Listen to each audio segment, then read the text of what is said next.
at it. So I'm gonna give you all some tips from top side control, ways that as a smaller person in jiu-jitsu, I've always fought lightweight and middleweight. I've found different ways to control a larger person or just be able to be fluid on top enough to where you are keeping that person guessing on where they're supposed to be defending. So James will be on his back really quickly. And my first thing that I like to do in any type of side control position is to pin the inside arm. So Penny, can I have you come all the way over here for me, please? So anytime that I'm in side control, I have number one an underhook. This is the same principle for a half guard. I will always have the underhook position in most cases. And then I have a crossface. My crossface is not here like wrestling. I'm going underneath, and I try to get this hand into his armpit.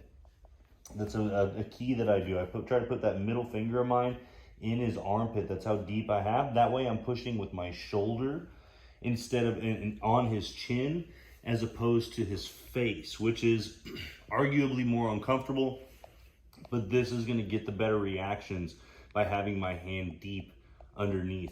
So now I can just push my shoulder into my hand. So I've got this grip here. Now I drop my shoulder, just my shoulder. It's not coming over the top of the person, which gets the same effect, but now if he raises my hips up with his hand, I'm now off balance. And I see that happening a lot. Take that middle finger, put it in his armpit, and now I'm able to drive forward with just my shoulder. So if he raises my hips here, or even has my belt to be able to like pull me over the top, go ahead. Yeah, and then try it with the other hand also. I like to keep my belt. If I have it deep enough, it's not fun for him. So back to a good side control position. That's the first tip. Now I'm gonna show you this windshield wipe position. My kids already know this.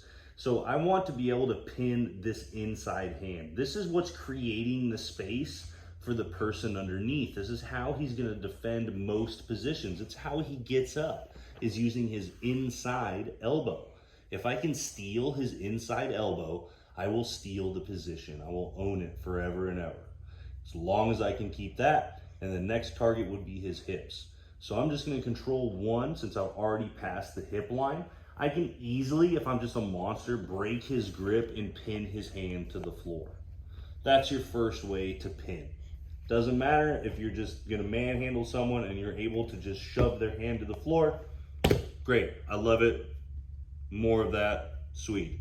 If you're not, and you can't, or you can't afford to take your body weight off the chest whenever you're a smaller person, then you can also use your knees. So what I would do in the first position is to use my backside knee. I would keep a good side control with my underhook and my crossface. I would get on my toes, and I would not raise myself over the top. Look, my legs are extended. I want to be just with my knees off the floor, and now my outside knee is gonna shoot like I'm sitting, like a bear crawl sit out. So it's just my shin. Now I can put my knees together, replace, and now I have that arm pinned. Then I would windshield wipe my feet to control it with the backside. We're gonna do that again. His hand comes inside. I get off of my knees here, and I turn my hips like I'm gonna case it or knee slide through. Replace, and windshield wipe. That's the first one. The second option that I'm gonna do is use the top side knee in the same manner. I use the top side knee in two different ways. The first one is gonna be the same way with my backside. I'm gonna bring it inside, step through to clear. Very, very simple. It's usually my second option because the first one that I showed works so well. So I bring this knee again. Notice I don't have to get all the way up in order to do it, but I can just switch my knee over the top, inside, and pin. Then windshield wipe. Again, the shoulder pressure never left, my underhook never left. The third way is I will pin by switching my hips towards his hips. So I'll bring off of my knees and pin inside. And I have massive shoulder pressure here. Pin with the top side. And now it's already windshield wipe, no need. So again, I bring this top side knee up and I shove his elbow in. Now I can pin and come back out. Nice pin. It makes it much more difficult for him to bench press, especially a larger person. And even if they are able to bench you in this position, I can then bring my last factor in, which would be my elbow. Notice how I have grabbed his bicep here and I have a collar grip as he extends away. So I went from here, he's super strong, he pushes me away. I go collar grip, tricep grip, and I turn my elbow underneath his. Say something for me here, James. A, B. It's terrible. So he goes from being big and strong, say your ABCs here, James. A, B. He goes C, and pushes, I D, grab, boom, inside. This is terrible for him. This allows me to swing back and easily mount and score my 4. It's a very good position, an awesome system to follow. I have my deep cross face. I have my underhook, and I have now pinned his inside leg with my third option. He gets big and bench presses. I hand to the collar, hand to the tricep, and I turn my elbow inside.